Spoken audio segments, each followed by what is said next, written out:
দেখতে দেখতে জীবন থেকে প্রায় অনেকগুলো বছর পার করে ফেললাম। আর হ্যাঁ, আজকে তোমাদেরকে শেয়ার করতে যাচ্ছি আমার বার্থডে ব্লগ।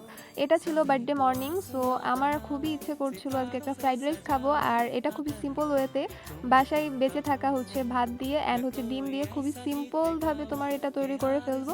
ফ্রিজে যেহেতু ভাত ছিল আর সকালবেলা রুটি নাস্তা একদমই করতে ইচ্ছে করছিল না। অ্যাজ ইউজুয়াল নর্মালি আম্মু প্রত্যেক দিন হচ্ছে তোমার রুটি এটাই চেষ্টা করে সকালে করার জন্য। আর এটা আমার সবসময় খেতে ভালোও লাগে না।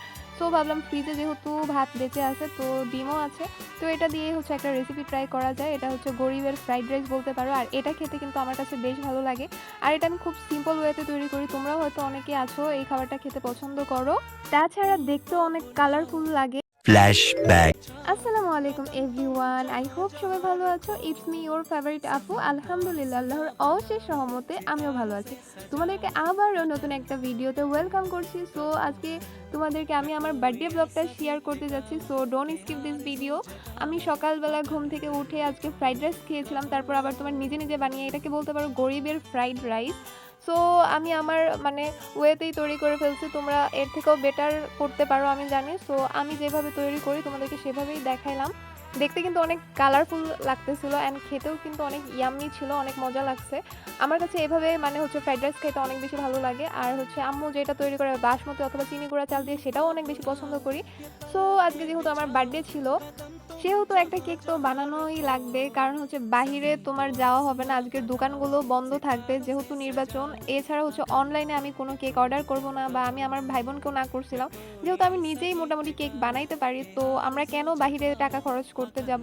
সো এই তো আমি হচ্ছে তোমার 2 ডিম দিয়ে আজকে কেকটা বানাবো। দেন হচ্ছে দেখো আমি আমার মতো করে সবকিছু গুছিয়ে করে নিচ্ছি। ডিমের মধ্যে তোমার ভ্যানিলা এসেন্স অ্যান্ড হচ্ছে তোমার ফুড কালার ইউজ করছি তোমার হচ্ছে তোমার কেকটা একটু কালারফুল করার জন্য। সো এই তো আমি তোমার সুন্দর করে এখন ওভেনটা প্রি হিট করার পর আমি আমার কেকগুলো দিয়ে দিব। আমি তোমার 2 ডিম দিয়ে দেখো তুমি আমি কতগুলো কেক তৈরি করছি, ছোট ছোট মোল্ডে 2টা কেক বানাইছি অ্যান্ড হচ্ছে তোমার 6 ইঞ্চি মোল্ডে আরেকটা কেক বানাইছি। আলহামদুলিল্লাহ টোটাল হচ্ছে 2 ডিম দিয়ে আমি 3টা কেক বানায় ফেলছি। সো আমার কেক বানানো শেষ। এখন হচ্ছে তোমার ডেকোরেশনের জন্য তোমার ক্রিমটা বিট করে নিয়েছি। তোমাদেরকে হচ্ছে এখন আমি আমার কেকের ফাইনাল লুক দেখাবো এন্ড তোমরা অবশ্যই কমেন্ট করবে আমার কেক বানানো কেমন হয়েছে। একদমই অল্প সময়ের মধ্যে সিম্পল ডেকোরেশন, যেহেতু এখানে আমাদের কোনো গেস্ট আসবে না, শুধুমাত্র আমরা 3 ভাই বোন আর হচ্ছে আব্বু আম্মু। সো আমি আমার মতো করে তোমার ডেকোরেশন করে ফেলছি। আমার বার্থডে সেলিব্রেট করার কোনো প্ল্যান ছিল না, হঠাৎ করেই ইচ্ছে হয় যে না একটা কেক কাটাই যায়। সো সিম্পল ওয়েতেই হচ্ছে সেলিব্রেট করা হয়েছে রাত্রে 12টার সময়। অনেক এনজয় করেছি।